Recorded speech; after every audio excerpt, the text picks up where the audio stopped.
This episode is brought to you by Vpp Simplified. Now you can get element by element guidance and progress tracking for your VPP journey. Every aspect of the VPP requirements in one easy-to-use interactive spreadsheet. It has sub-element explanations and examples. It has a stoplight status check. It includes 3-step verification of completion for each sub-element. You even get a notes section to compile your application language. And it even comes with graphs to show current state and progress moving forward. Look, achieving VPP star status can be tough, but understanding what is required to get there can be simplified. This gap tool will help you do that. Again, go to vppsimplified.com for more information. Welcome to the Safety Pro Podcast, where we help you manage workplace safety one episode at a time.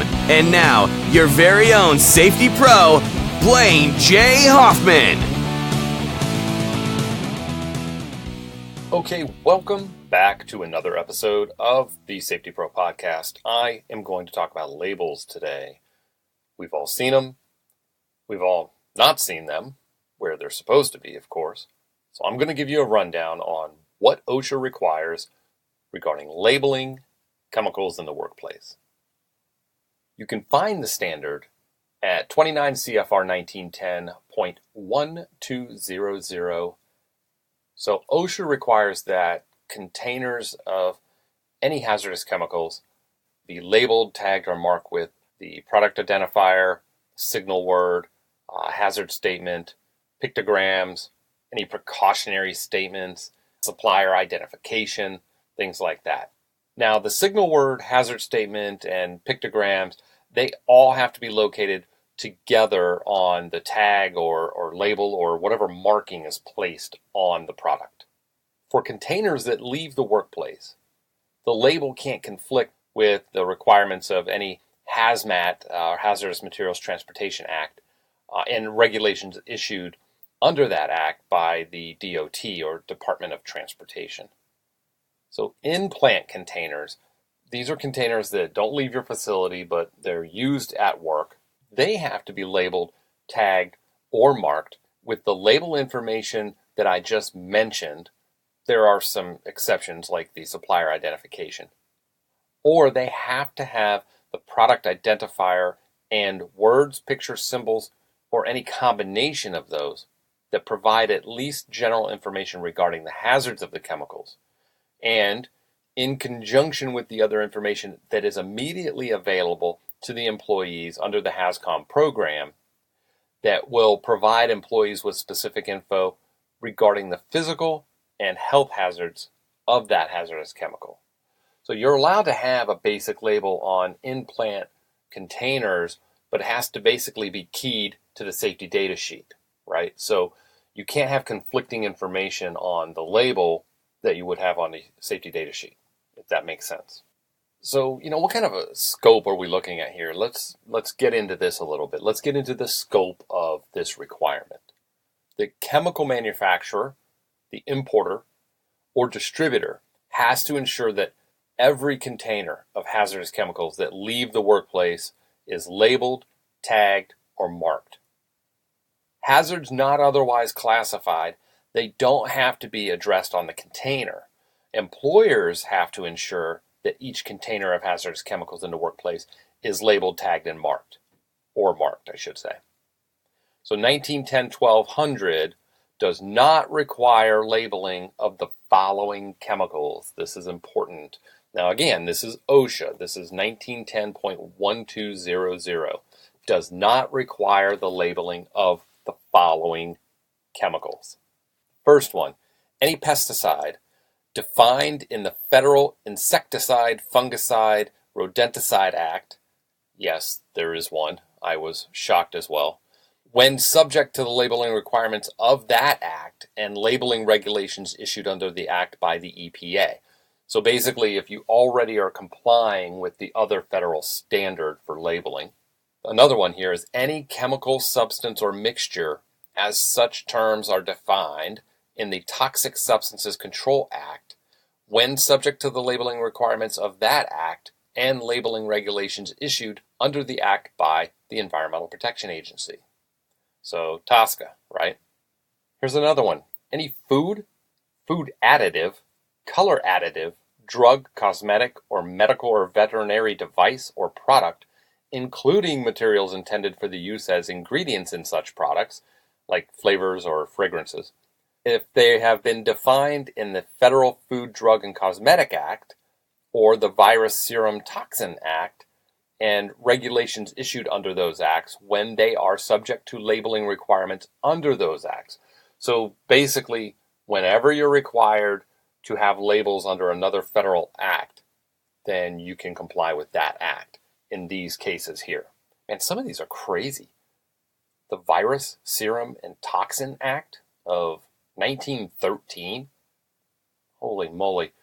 Any distilled spirits, beverage alcohols, right? Wine or malt beverage intended for non-industrial use.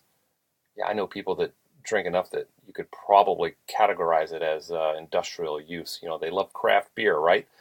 So, wow. So here's another one.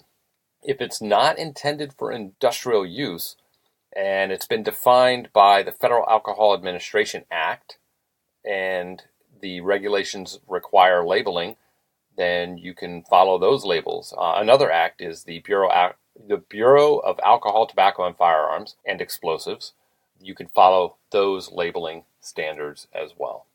Another chemical or substance not required to be labeled under the OSHA 1910.1200, any consumer product or hazardous substance defined in the Consumer Product Safety Act and Federal Hazardous Substances Act when they're subject to a consumer product safety standard or labeling requirement of those acts. So you can use those labels. And finally, any agricultural or vegetable seed treated with pesticides and labeled in accordance with the Federal Seed Act. Federal Seed Act. That was a good one. All right, got a lot of actions going on here. So let's take a quick look at the summary of labeling requirements that OSHA has. Now, what OSHA is going to be looking for are the following items to ensure that labeling will be properly implemented at your workplace. 1, designation of person or persons responsible for ensuring labeling of in-plant containers. Make sure you've identified that individual, okay? That's going to be in your written HAZCOM program, okay? That written HAZCOM program, that's not really for the employees. That's for the employer to provide to regulators. So the written HAZCOM program, where it identifies how and where and what and all that good stuff, as far as labeling goes, when you identify who's responsible for labeling and ensuring things are labeled and checking them when they come in, you're going to have to list all that out. It's going to be in your written HAZCOM program. Another thing OSHA is going to be looking for, the designation of person or persons responsible for ensuring labeling of any shipped containers. So receiving and shipping. You have to identify these folks. You also need to have a description of any implant labeling system or custom system if you use one. You have to spell that out in your HAZCOM program. I've seen this a lot. I've gone through facilities where in the past, I look in their HAZCOM manual and it just talks about generic labeling, labeling in general, I should say. But then through the years, they've ended up developing their own labeling system. Maybe they've purchased a label printer and it's got a very specific look and they're using that information on there. That has to be spelled out in your HAZCOM manual. So as you change the type of label you're using, including the look, you want to update that in your HAZCOM manual. Also, you're going to want to list out the procedures to review and update label information when necessary. Here's another one. If materials are transferred into other containers, the employer must ensure that these are labeled as well, unless they fall under the portable container exemption. Now, in terms of label systems, you can simply choose to use the label elements found on the original shipped container or use an alternative labeling system like the NFPA or HMIS label. Some information about labels. This is important as well. They have to be legible.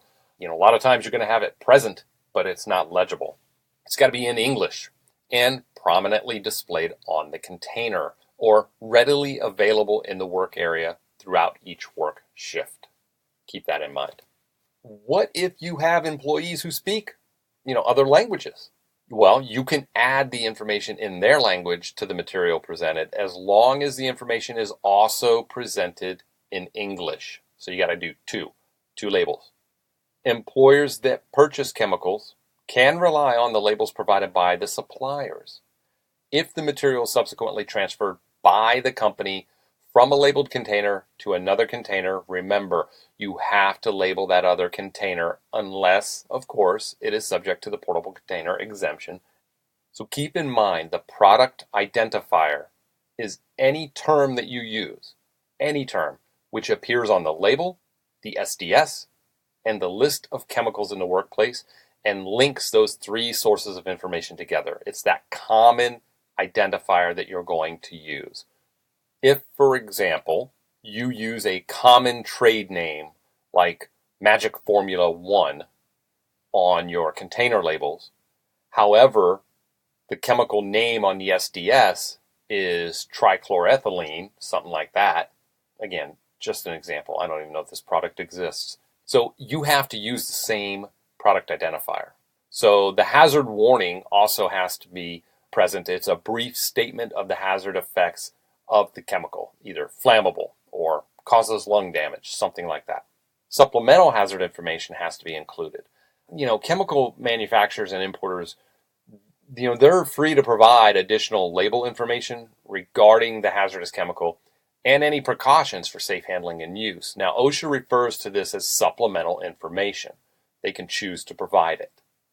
To ensure that non-standardized information does not lead to unnecessarily wide variation or undermine the required information that's supposed to be on the label, supplementary info on the label is limited to when it provides further detail and doesn't contradict or cast doubt on the validity of the standardized hazard information.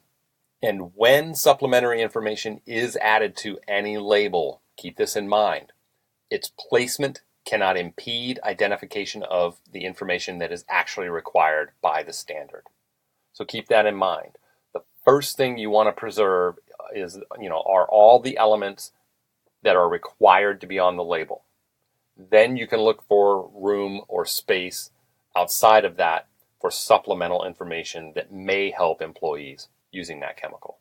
You may see this from time to time, a designation on labels.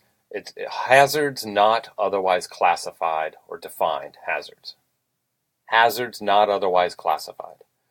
That means that an adverse physical or health effect that does not meet the specified criteria for the physical or health hazard classes in the hazard communication system, the HCS, right?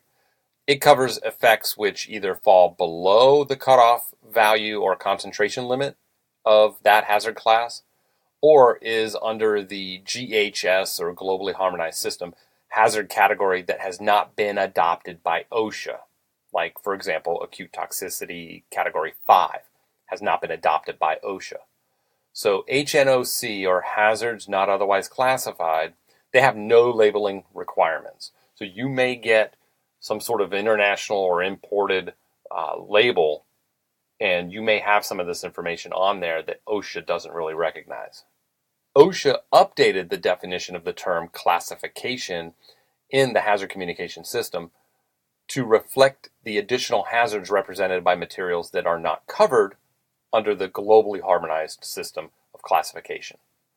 Namely, like a simple asphyxiant is an example, combustible dust, and pyrophoric gas. These have their own labeling requirements. For simple asphyxiants, the label must contain the signal word warning, and the hazard statement, quote, may displace oxygen and cause rapid suffocation. So no pictograms required there. For pyrophoric gases, the label has to contain the signal word danger, and the hazard statement, quote, catches fire spontaneously if exposed to air, and you use the flame pictogram. For combustible dusts, the label must contain the signal word warning, and the hazard statement, quote, may form combustible dust concentrations in air, and no pictograms required for that one. Those are some examples of what OSHA requires to be on labels. It was a quick rundown. I mean, there isn't a whole lot to it, but I want to take a moment to talk about some of the things I've seen in the past. I mentioned it earlier, legible. A lot of folks will put labels on containers and forget about them. You need to have regular or frequent inspection of all containers that have labels on some sort of housekeeping checklist, safety inspection, whether it's weekly or monthly. You need to include that. Some folks, they ask me all the time, they'll say, hey, should we be doing weekly safety audits or monthly? What do we look for? Do we just look for stuff in the aisle? Well, this is an example. This is the kind of stuff you want to be looking for. You want to make sure that tags are on fall protection equipment. You want to make sure that, aisles aren't blocked. Yes. You want to make sure that folks are in fact filling out or conducting the forklift inspection before each shift. You want to make sure that, preventative maintenance is being done. You want to make sure that labels are legible on containers. So this is another one of these items that you're going to want to throw on your weekly inspection, and make sure that they're legible. Make sure that they haven't been damaged, haven't been torn. Here's another one. Make sure that it actually matches what's in the container. Some places use generic containers and actually reuse them. I've seen this a couple of times where the wrong material ends up in a bucket and something bad happens. There's a chemical reaction. I've even seen 5-gallon buckets that contained a chemical, and they emptied it, they set it down, let it dry, and it is now a trash can. So look for anything that's labeled, anything that looks like a chemical container. Look to see if it's empty, look to see if there's still material in it, and look to see that the label is present and legible and meets all those requirements. So the other issue is with the exemption for portable containers. The general rule is if you pour a chemical into a smaller container and you are in possession of it the entire time, and you use all of it up by the end of your shift, or return the unused portion back to the labeled container, you do not need a label on the smaller portable container. Here's the problem with that exemption. I have seen this every place I've ever been. You have an employee who uses a small container. Maybe they've got a little bit of, mineral spirits, who knows, right? They're cleaning a work surface or cleaning a part, and they use a small container, and they sit it down on their workbench, and they're using it, cleaning these parts and wiping these parts down. Fine. It's in their possession. It's right there. They know, he or she knows exactly what's in it. It clearly falls under the exemption status. They walk away to take their 15-minute break. They go to the restroom. They go to lunch. They run to go get, jump in a meeting. They're having their safety meeting, right? Now you've got a container sitting there, no label, with liquid in it. The worker in the next, workbench or in the next work cell maybe comes by and says, oh, that's probably mineral spirits, or maybe it isn't, I don't know, and wants to grab it, maybe add something else to it, or thinks it's one thing and pours it into a container with something else. That's the problem you're going to run into. So I always told my clients in the past, I've always said, hey, yeah, just because you can do that doesn't mean, not label small containers, doesn't mean you should. I could probably point to many instances in every shop where you're going to end up leaving that material unsupervised out of the custody and control of the original person that poured it in there. So be careful with that one. Make sure that you can, secure that material, that you ensure that chain of custody, if you will. It's very important. So labels in general, again, present, legible. Make sure you know and understand when they're required, and the best place to put them on a container, okay? That's important as well. So go through your facility, go through your workplace, go through your shop, your workshop. If you're in contracting and you have field service work, look through your work truck and work van. Make sure you have everything labeled. You're bringing those chemicals into another place of employment or somebody's home if you're in, home contracting, something like that. So make sure that you protect not just yourself, your company, your workers, but others as well. I hope you enjoyed this quick episode covering labeling requirements that OSHA has. Make sure that you shoot me an email if you have any questions. Make sure you follow the link in the podcast notes as well. Go to the website. As usual, until next time, be safe. Thanks for listening to the Safety Pro Podcast. Be sure to visit www.consulthoffman.com for articles and information about safety services. To have Blaine read your question on the show, email him at customerservice@consulthoffman.com. Be sure to have 2 F's and 2 N's on Hoffman. Until next time, be safe.